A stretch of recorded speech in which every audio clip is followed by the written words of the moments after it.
All right, it will be interesting to see the numbers crunch then after the polls close. Doug, thank you. Democrat Reverend Raphael Warnock challenging Republican Senator Loeffler for her seat. Whoever wins will hold the position through 2022, then we'll have to campaign all over again. Senator Loeffler and Reverend Warnock making it today's runoff after defeating 18 other candidates in November. You remember that very long ballot. Since then, both have worked hard to show Georgia voters their differences both in leadership and beliefs. Hope Ford takes a closer look.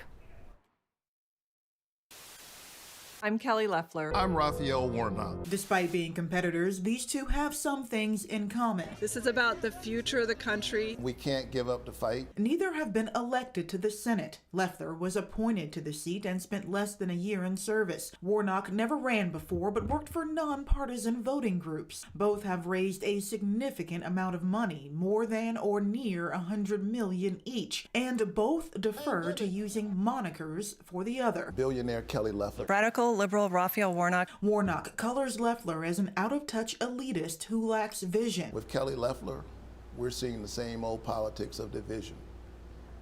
But I think people who have no vision engage in division. And Loeffler paints Warnock as anti-police, anti-military, and a Marxist sympathizer. He has also said that police officers are gangsters and thugs and refused to apologize for it. He said that you can't serve God and the military. Now, when it comes to issues, their differences push them further apart. Loeffler, pro-Second Amendment, pro-life, pro-border wall, and is against defunding the police. Warnock promotes gun safety, is pro-choice, pro-police accountability, and is against expanding the border wall. And then there's the obvious difference. If elected, Warnock would be the first black senator in Georgia's history. I think representation matters, but more importantly, I hope to make a difference. And if re-elected, Loeffler would remain one of the Senate's wealthiest members. Going back to their similarities, neither fought the battle in Georgia alone. Loeffler receiving support from President Trump, Governor Brian Kemp, and Vice President Mike Pence. We need David Perdue and Kelly Loeffler to get in the way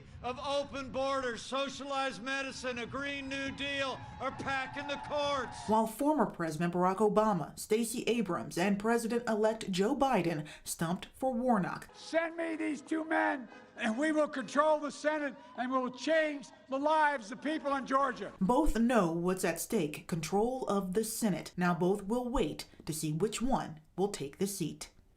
Thank you, Hope. So a big night of coverage tonight for you on 11 Alive, the ATL, and on 11alive.com. In addition to live results, we will break down where the votes are coming from and get your reaction from the candidates.